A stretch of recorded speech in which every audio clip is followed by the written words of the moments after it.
First row lights, second row lights. The lights go off and they're underway and explode away from the dock, and 10,000 horsepower go racing across 435 meters, now charging their way up toward the commitment buoys.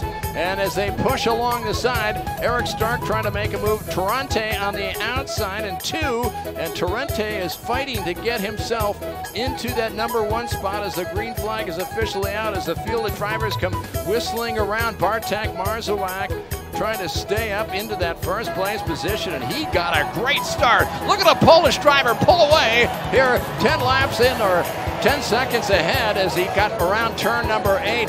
Torrente's about 10 boat lengths back. Celio is pushing hard. He started 4th, he's up into 3rd, and then a 2-boat battle between Stark and Jonas Andersen for that 4th place position. What a start by Bartek Marzawak, the young Polish driver there. He's doing everything he needs to win this race. Came off the line, I think he was running a slightly bigger propeller than Sean Torrente, who seemed to have the legs on him. But as he increased in speed, he had a bigger propeller, more top-end speed, and he was able to get into that first turn just ahead of Torrente and start making his way forward. He's got clear water ahead of him, Steve, for a while. This is where he could really make up some ground. All right, you can see Jonas Andersen trying to push up on Eric Stark, but Stark is able to pull away.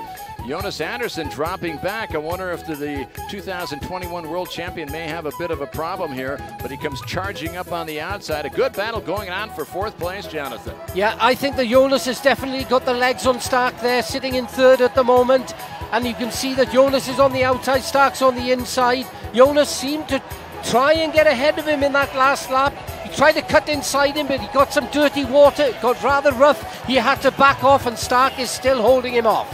Stark out there on the right of your screen, Victory Team based out of Dubai, and the 36-year-old driver from Sweden back on the tour. First time in 4 years. You got 2 Swedes right there fighting for the 4th, and in the 5th spot, trying to get up into the mix in that 4th place battle, Peter Morin, the driver out of France. But right now, the leader, Bartek Marzawak, he's holding about 2.5 seconds. I noticed that Sean Torrente in the last lap was able to pull out a few boat lengths on Sami Celio, the 2-time world champion. So he's got about a 2-second cushion right now between 2nd and 3rd place as the field comes by. Now remember, this is a shorter than normal race. This is a sprint race. So I'll tell you what, you want to do it all right now early on. There's no waiting for a good time. Right now is the good time, and you got to make hay when the hay is in the barn. You're dead right, but look at the way that Bartek Marzawak, he's pulling away from the rest of the field, Steve. This is something that we have not seen for a long time. Torrente hanging on in 2nd, but there he is, Bartek Marzawak, sponsored by Olin, the Polish oil company, and they've got to be really chuffed at the performance that he's putting up this weekend. As you said earlier on, Steve, he's already had 2 podiums. He's been knocking on the door for the last 2 or 3 races, and he is driving his socks off out there. Bartek Marzawak, our leader, starting his 50th race, still looking for his first victory overall. He's got 3 podiums, and he is doing his best to try to make good his escape from the 3-time world champion Sean Torrente, who's hanging right in there. The difference really between the top 5 is not much of a difference in the speed, but the top 3 are really close, within 5 seconds of each other. Yeah, and the good thing for Bartek now is he's got that clear water for probably the next 5 or 6 laps before he starts coming up against the back markers. So this is where he can really open that gap between himself and the Abu Dhabi driver Sean Torrente in that 2nd slot. 0.3 of a second, the margin for Bartek. He has increased that on the world champion. It's up to 3.15 seconds, the difference between 1st and 2nd. Meanwhile, Torrente has gained a little bit more ground on the 3rd place, Sami Celio, who has dropped back about another ½ second. And then Eric Stark is 5 seconds back of Celio, with Jonas Andersen just a second behind him. So very close, the top 3. Then there's a bit of a split between 4 and 5. Yeah, Jonas then, he certainly hasn't given up, but he's under pressure from Peter Morin, the French driver, who's pushing for all he's worth. We do know that that French boat has got some serious pace out there. Watch out for the number 7 boat in the next 2 or 3 laps. As we look at Peter Morin, the veteran driver who has replaced his ex-father-in-law, 3-time world champion Philippe Shep, who stepped aside. And they brought on the American Brent Dillard out of South Carolina. The 36-year-old rookie's in the number 8 boat, but all eyes are on the number 7 machine. as this 43-year-old out of Rouen, France, is right up there where he's happy to be up in the point structure. He's in the top 6 right now, as Jonas Andersen and Peter Moreno dropping back just a tad. And Bartek Marzowiak continues to increase the lead about 1/3 of a second every lap over Sean Tarenti, who's desperately trying to stay right there with him. Yeah, what they've got to watch now, Bartek, is that when he comes up against the back markers, which is going to be in the next 3 or 4 laps, then hopefully he can get through them. It's very important that the back markers are in communication with their crew chiefs on the bank, and they do give these front drivers a gap so that they can get through and carry on with this unbelievable battle at the front of the field. Yeah, you can see out in the background all the crowds that encircle this like a crescent moon. There's tremendous amounts of people. Well over 100,000 had bought tickets, and they sold it out at about 23 minutes, Jonathan. That was incredible when the tickets went out on sale. So everybody in Indonesia here this afternoon. This is the first of 2 sprint races, 18 laps, as they fight for their chance to watch speed on the water, and they're getting the world's best drivers here today. Yeah, you can see Jonas there coming on the inside now, starting to pressurize Stark in that 4th position, Steve.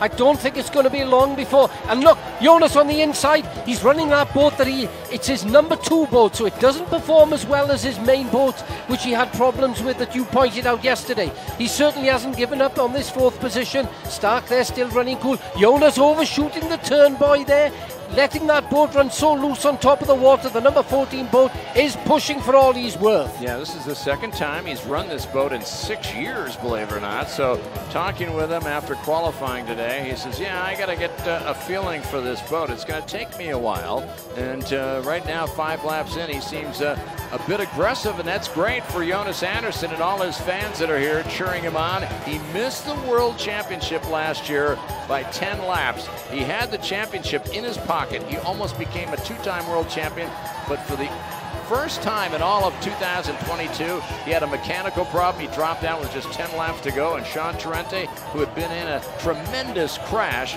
was sitting with wet clothing on in the paddock, all of a sudden realized that, hey, I'm the new world champion. Yeah, Stark watching him in his mirrors there. As you can see, Jonas comes through the right-hander, takes a tighter line. The problem is, when you take the tighter line, you tend to scrub off a little bit of speed, but he's still there with him. You can see Stark there, turning tight on the boys, watching every move of Jonas. It looks like, to me, like Stark knows exactly where he is, and he knows what to do to hold up the pressure that Jonas is putting on him. No, it looks like Marit Stromoy is dropping out, the teammate of Bartek Marzowiak.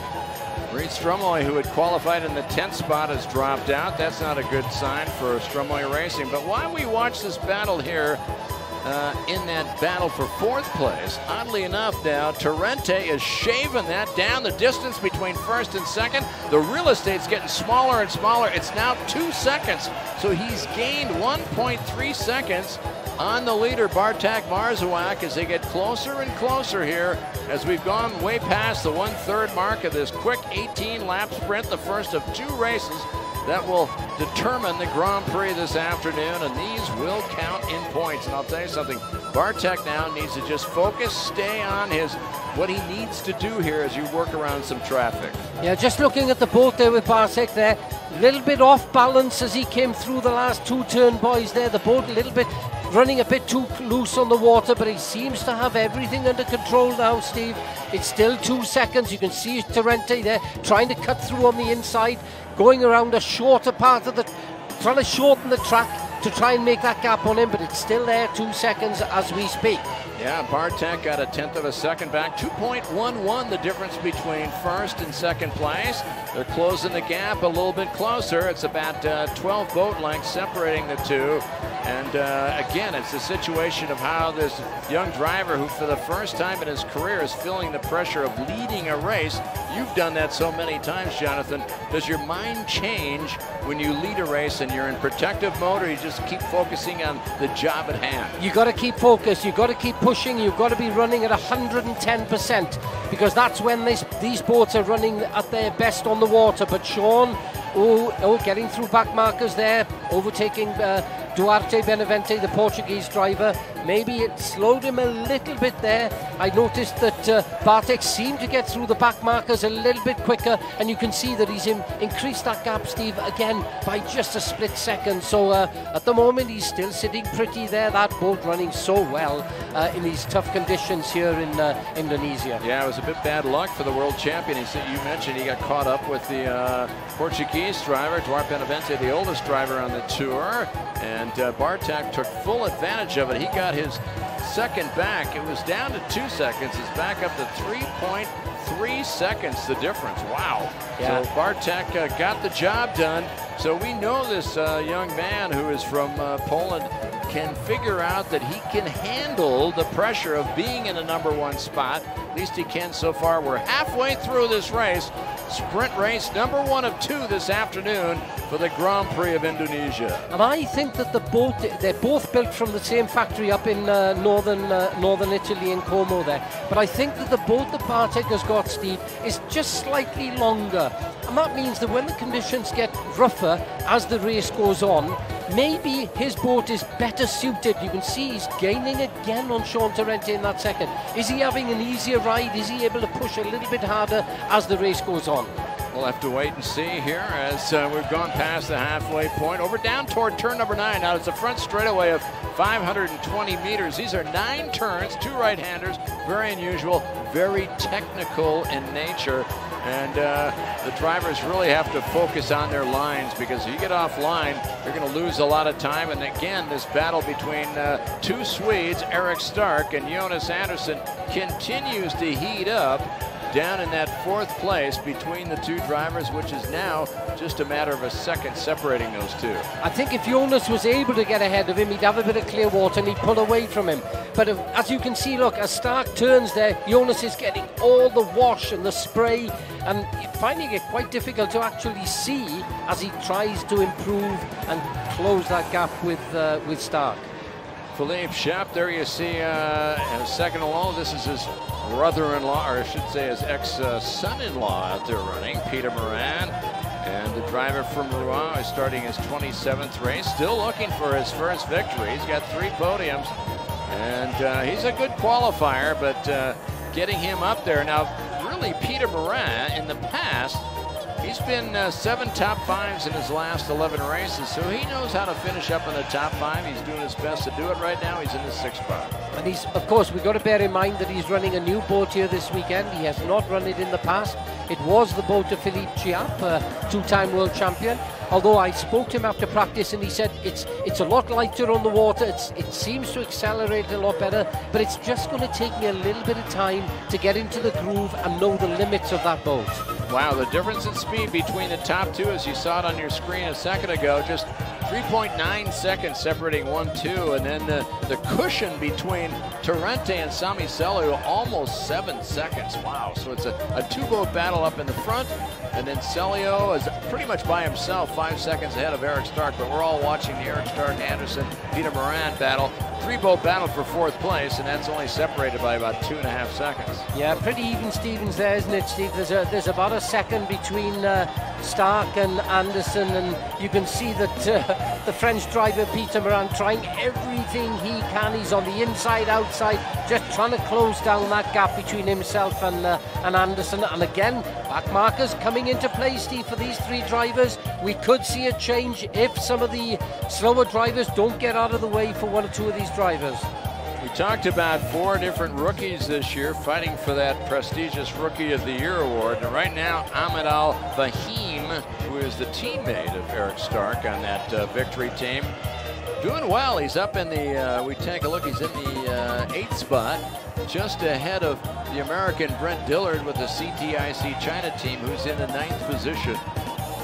Yeah, just looking back as well, looking at the first 3 there, Sami Selio doesn't seem to have the pace of the 2 front drivers, does he, Steve? We've got a 2.84 second gap between Bartek and Sean, and then about 10 seconds between Sean and Sami Selio in 3rd. Torrente's closing the gap big time, Jonathan. It's down to 2.04 seconds. He shaved a 1.5 seconds. Torrente now less than 10 boat lengths, separating 1 and 2 as we work our way down to the final 5 laps of the first of 2 sprint races that we'll have for you this afternoon as we continue to watch that fourth place battle between Eric Stark and that blue boat on your right for the victory team. Jonas Andersson, the 2021 world champion. There's his wife Janie talking to her husband, and it's a full family effort, and neighbors up in Sweden, they all help out in the community. They try to help their buddy and neighbor Jonas Andersson the best they can to get him to have a successful season. It's kind of a great little group gathering there. Oh, for sure. I mean, the passion in Scandinavia in general for powerboat racing, especially Formula One or any form of motorsport, is quite unbelievable. And we're back there again. Doesn't seem to be too much progress made with the China team, but trying everything that they can. And all right, here's Peter Moran. Look at him making the move now. Jonathan on the inside, heading into the right-hander, sending Jonas Andersson way wide. So the driver from France has moved himself up, and Jonas Andersson looks like Jonas Andersson could be coming slower and slower on the race circuit. He's slowed down, he's still running, but the yellow flag is out. There's a problem on the race circuit with 4 laps left to go. And oh my, this will make it interesting, Jonathan, as one of the Sharjah drivers went over. Which one is that, Steve? It's either Ferdinand or it might be Ferdinand. Yeah, I think it is. Yeah, Ferdinand Zanderberg. Oh dear. The driver from Holland, who last year battled himself to almost getting Rookie of the Year award. This is his second season. He finished 5th in the championship. And for him, he crashed out of the race in Sharjah in his last event. Yeah, you could see the Osprey rescue team there at hand very, very quickly. The front, they got a drop-down dory. It's an inflatable boat with you can see the front end of it drops down, so that when they recover the driver out of the water, they don't have to pull him in over the boat. He floats into the boat, but looking at him there sitting on the side, Steve, it's a-okay with him. He looks in pretty good shape. He's holding the green flag in his hand. Luis Ribeiro from Portugal, a UIM official. We anticipate the start. Green flag, we're back underway. And less than 2 laps to go. And here we go. The battle for the front is on in earnest. Torrente on the outside, trying to push as hard as he can with Bartek. Forced to go wide. Torrente slides around the corner. Now side by side. Torrente has the inside lane for the right-hander, Jonathan. Oh, let's see what happens. Can this Cinderella story continue for Bartek, or will Torrente end it in dreams and tears for the drive for Poland? And Sean Torrente, the 3-time world champion, with less than a lap and a half to go, has taken over the lead on the restart. You know, we said a 3-lap dash, and that's basically what it was. And you can see now that Bartek, he just didn't quite get the pace that he wanted on that restart. Sean Torrente pounced on him and took the lead of the race. Here on the final lap now, we hold our breath with just 3 more corners to go. Sean Torrente now with Team Abu Dhabi is trying to pull away and easily head down into turn number 9. That was the move of the day, and Sean Torrente, your 3-time world champion for Team Abu Dhabi, will circle around, come by the start-finish line, and he'll come across. And Sean Torrente picks up his 12th career victory and leads this championship. And what a great day for Bartek Marzoak.